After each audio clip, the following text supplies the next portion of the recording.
கிறிஸ்துவுக்குள் அன்பானவர்களே, இந்த புதிய நாளிலும் கூட நாம் தியானிக்கும்படியாய் எடுத்துக்கொள்ளப்பட்ட வேத பகுதி பரிசுத்த லூக்கா 5ஆம் அதிகாரம் 5ஆம் வசனம். வார்த்தையின் வல்லமை. உம்முடைய வார்த்தையின்படியே வலையை போடுகிறேன் என்றான். ஆம், எனக்கு பிரியமானவர்களே, தேவனுடைய வார்த்தை வல்லமை உடையது, ஆற்றல் வாய்ந்தது. தம்முடைய வார்த்தையினாலே எல்லாவற்றையும் படைத்தார் என்று வேதத்திலே நாம் பார்க்கிறோம். உலகத்தின் மாபெரும் பொக்கிஷம் இந்த பரிசுத்த வேதாகமும் அவருடைய வார்த்தைகளுமே ஆகும். ஆண்டவருடைய வார்த்தைக்கு முதல் சீடனாகிய சீமோன் பேதுரு அப்படியே கீழ்ப்படுகின்றார். அவருடைய வார்த்தையின்படியே நம்முடைய வாழ்க்கையிலே ஆசீர்வாதத்தை பெற்றுக்கொள்வதற்கு சீமோனின் வாழ்க்கையின் வழியாக 3 முக்கியமான காரியங்களை நாம் செய்ய அழைக்கப்படுகிறோம். முதலாவதாக, அப்பொழுது கடற்கரையிலே நின்ற 2 படகுகளை கண்டார். மீன் பிடிக்கிறவர்கள் அவைகளை விட்டு இறங்கி வலைகளை அலசிக்கொண்டிருந்தார்கள்.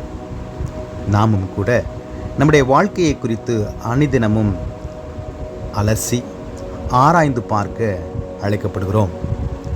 இரண்டாவதாக, அப்பொழுது அந்த படகுகளில் ஒன்றில் ஏறினார். அது சீமோனுடையதாயிருந்தது. நம்முடைய படவை, நம்முடைய வாழ்க்கையை கடவுளுக்கு கொடுக்க நாம் அழைக்கப்படுகிறோம். பேதுரு அதனை கடவுளுக்கு கொடுத்தான். நாமும் அதுபோல நம்முடைய வாழ்க்கையை கடவுளுடைய கரத்திலே விசுவாசத்தோடு நம்பிக்கையோடு ஒப்படைக்க அழைக்கப்படுகிறோம்.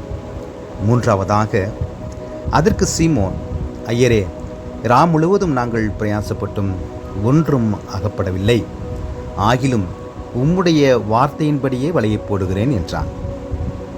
ஆண்டவருடைய வார்த்தைக்கு அப்படியே கீழ்ப்படுகிறான்.